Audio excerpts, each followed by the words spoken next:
Hallo, it's Dumplet here. Here's an item on geometry.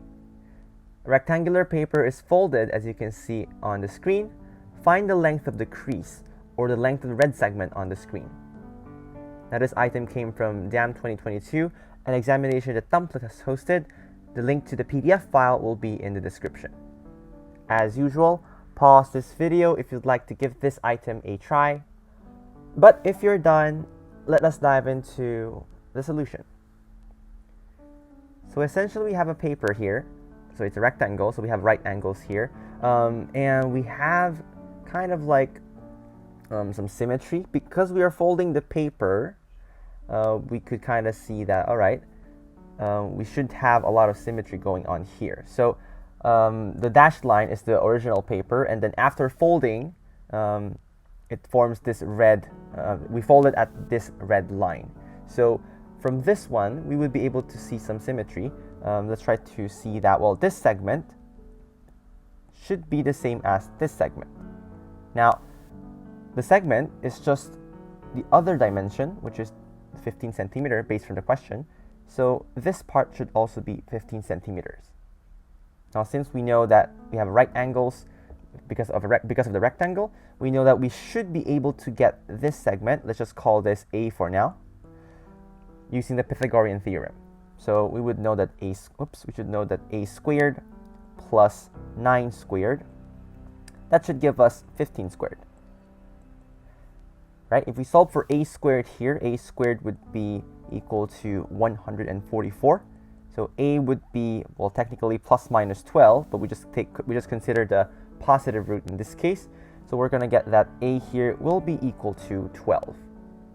Now, since A is now equal to 12, this other segment here will be equal to 3. All right? So that's going to be the first observation from kind of the symmetry we have from the paper fold. All right, so now that we have these segments, let's try to see how we can get the red segment here. Because, well, if you want to get the red segment, and we have right angles here, so it's pretty, I guess, obvious for us to have the goal of maybe finding this segment here. Because if we know what this segment here, let's just call this segment length B for now. If we know what B is, we could get that red segment via the Pythagorean Theorem. Now, I think I should make this blue. All right, so B for blue. So we could use the B and the 15 over here and use the Pythagorean Theorem to help us get what the required length is. So let's try to get B. Now, let's try to do some observation because we do have a lot of right angles here. So I'm going to label this one and this one as well. And a lot of right angles, we might try to see if there might be angles that are the same. Because, well, if I were to label, let's just say I'm going to label this angle to be green, and I'm going to label this angle to be red. So, well, obviously, green plus red is 90 degrees. Now, we have this part over here. Take a look at this part. Well, that's obviously a straight angle, but we have a 90-degree angle in the middle. So this angle must be red, because red plus a 90-degree angle plus the green, that should give us a 180-degree angle, or just a straight line. So because of how we have right angles here, we should be able to get that this angle must be green as well. All right, so apparently we have two similar triangles here. So this triangle on the left is similar to this triangle on the right. And we have the angles there for just for the correspondence. Now, let's try to take B. So B is the length opposite to this right angle over here. So we can write down something like this. So 3, which is opposite the green angle, divided by B, which is opposite the blue angle, we could have this to be equal to, taking a look at the other triangle, which this triangle is similar to. So in this triangle, we should have the same correspondence opposite the green that has a length of 9, and then opposite the blue angle, which is the right angle over here, that's going to be 15.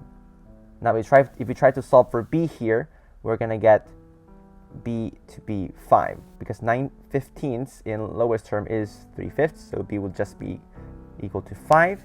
All right, so B is equal to 5. So finally, we could use, as mentioned a while ago, the Pythagorean Theorem to help us solve for x.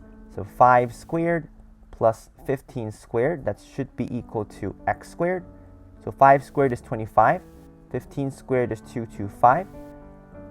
So that's going to tell me that x squared is equal to 250. Now 250, that's 25 times 10.